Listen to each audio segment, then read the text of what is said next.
Costar. So, like I said, this is the most accurate commercial real estate platform for all types of commercial real estate, from multifamily, retail, shopping centers, self-storage, you name it. And so we're going to do a little bit of a run through on my favorite lists, the most successful lists that I've had, with which criteria I like to use. All right, so first thing, we like multifamily, right? But it doesn't necessarily have to be. Go to all properties. You can select the type of property that you want right here. So we can go this route. So let's do multifamily. Then we select number of units. Now, it depends on what you're looking for, right? So I've found the best bang for the buck is if I put a minimum of 10 and I put a maximum of 50. Now, this may not be enough for you. You might want to start at 50 and go to 500, or you might want to go less than 10. But in the area that I live in the Northeast, between 10 and 50 units is that sweet spot where there's only a handful of investors who are interested in those properties. And so it's a good opportunity for investors who are bigger than the 3, 4s, and 5s and smaller than the 100, 200 unit buildings. So this button is just showing if there's an auction coming up. But so the next thing I'm going to do is type in a location, right? And so you can see that we've got searches already in here. I've got, whatever, Mass, New Hampshire, Rhode Island, some Florida counties. So let's just use New Hampshire as an example. So for 10 to 50 units, there's only 576 properties in all of New Hampshire. Now, that is, you have to actually, when you have Costar, to export this list, it has to be less than 500. Why? I don't know. I wish they would change that. But you can also add more filters, right? So this is really where we get into the nitty gritty. So we're just going to scroll down here. So a lot of the things that I like to adjust aren't really much on primary building, lease, for sale, all that kind of stuff. It really starts to change when we get to contacts. And why do I say that? Because again, just like in smaller multifamily and residential, if somebody is an individual owning this property, it is more likely to be a mom and pop owner, and that's who I personally like to target. Now, if you want more than just that, you can also click corporation, right? So you can see 173, 185, and then if we click some other ones on here, it'll keep going up. But let's just keep individual and corporation for now, because those are the two common ones that I do. Typically, I just do individual to start.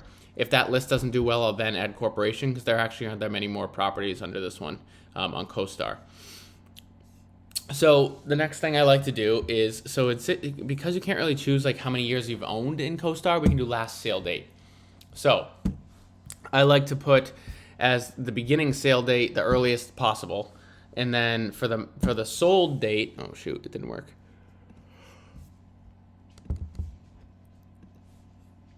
And for the sold, let's go, I want the last time the property was moved, go 5 years, right? So 1, 2, 3, 4, 5. 2017 in October, let's go to October 1st. Okay. Boom. So that'll actually give you a good small sample size. Now, so this is really targeted, right? So there are only 30 properties in New Hampshire. There's one more sheet, but that's pretty much it. Between 10 and 50 units that were sold over 5 years ago within the individual ownership and corporation ownership. So what I would do then is I would go more, export, then it's going to pull up what I want for my default list. I've already got a default list set, and so what it looks like is basically very simple. Property, address, city, state, zip, and the owner address, city, state, zip. That's pretty much it. Export it.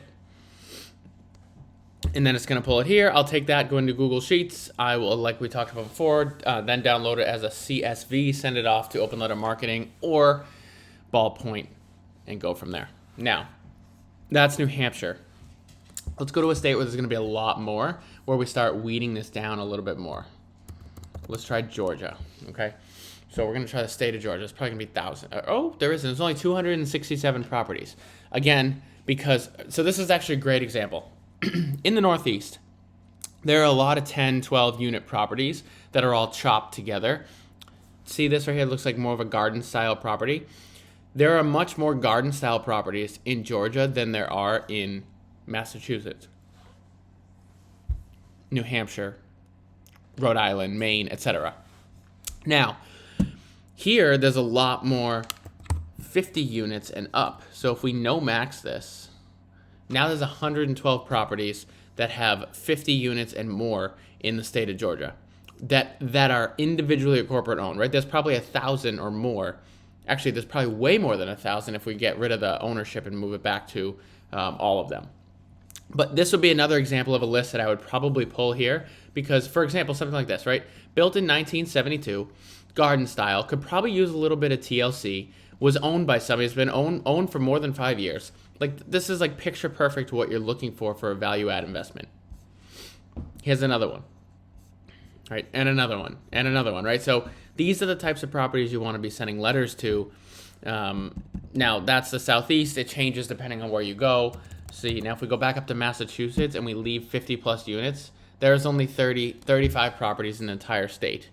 Now, I'm not saying I wouldn't send to this group. I will send to this group. And as a matter of fact, I got a call back on, let me see if I can find it. I'm not gonna go through this whole thing. But between these 35 properties, one letter and I got a call back. I don't want to give it away which one it actually was, so you guys don't bombard that person. But yeah, so I got a call back on 35 letters. That's actually pretty good. And you can increase these list size, right? So let's go down to the contacts again.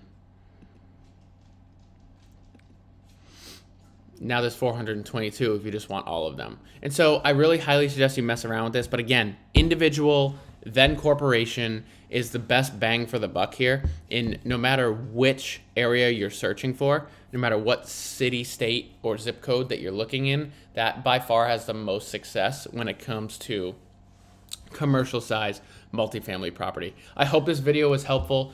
Please, you guys have to trust this process. You're not going to get a call back the first few times. But that third or fourth time you hit that person, you might get a call back. The fifth or sixth time you hit that person, 7 or 8 time you might hit that person, boom, you might have just landed a $15 million deal that makes you millions of dollars over the course of your lifetime, all from just sending letters. And that's really what it comes down to. In a mere 7 years, been able to buy over $25 million worth of real estate just using direct mail marketing.